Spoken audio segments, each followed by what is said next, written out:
Mutual funds అంటే కనీసం ఒక 7-8 ఇయర్స్ సైకిల్ ఉంటుంది కదా! అంతకంటే తక్కువలోనే ఆగిపోతారు ఫస్ట్ 1-2 ఇయర్స్‌లోనే. సో, అటువంటి వాళ్ళకి మీరేం చెప్తారు? ఎప్పుడు కూడా చూడండి రిటర్న్స్ అనేవి మనకి లాంగ్ టర్మ్‌లోనే వస్తాయి. హ్మ్. ఎస్పెషల్లీ ఎస్ఐపి మోడ్‌లో ఎప్పుడైతే వెళ్తున్నామో, హ్మ్. మనం పెట్టిన ఇన్వెస్ట్‌మెంట్ డబల్ అవ్వాలి అంటే కూడా మినిమమ్ 6 ఇయర్స్ అయితే ఆగాలి. చాలా మంది 3 రీజన్స్ వల్ల ఆగిపోతారండి మధ్యలోనే. ఒక రీజన్ ఏంటంటే మార్కెట్ ఫాల్. ఎప్పుడైతే హ్మ్. మార్కెట్ భయంకరంగా పడిపోయిందో, అప్పుడు వాళ్ళు ఏమనుకుంటారంటే మార్కెట్ పడిపోయింది కాబట్టి హ్మ్. మళ్ళీ పెరుగుతుందో పెరగదో డౌటు.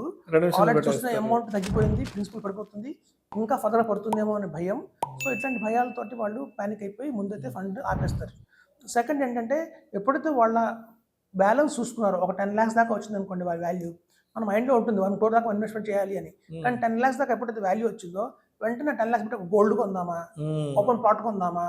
లేకపోతే ఇంకేమన్నా వెకేషన్‌కెళ్దామా? యెస్. యెస్. అని చెప్పి మొత్తం అది ఉన్న గోల్ మర్చిపోయి కనుక మళ్ళీ మొత్తం అమౌంట్ లాంగ్ రెడీమ్ టర్మ్ చేసేస్తారు. గోల్‌ని డిస్టర్బ్ చేసేస్తారు. డిస్టర్బ్ చేసి మొత్తం తీసేసుకొని మళ్ళీ మొత్తం ఫ్రెష్‌గా మొదలుపెడతారు. హ్మ్. సో, అది కూడా ఒక ప్రాబ్లమ్ అండి. ప్రాబ్లమ్. ఎప్పుడైతే కొంచెం అమౌంట్ కనిపించింది అంటే మాత్రం ఎందుకంటే లిక్విడిటీ బాగా ఉన్నది లిక్విడిటీ ఏదైనా ఉంది అంటే బావుంటుంది. మ్యూచువల్ ఫండ్సే. సో, కాబట్టి అది కూడా ఒక మంచి రీజన్ ఉంటుంది.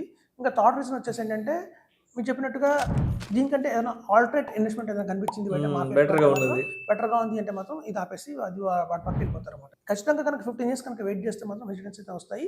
అది కూడా ప్రాపర్‌గా మంచి ఫండ్‌లో ఇన్వెస్ట్‌మెంట్ చేయాలి. ఎవ్రీ 3 ఇయర్స్‌కి రివ్యూ చేసుకోవాలి.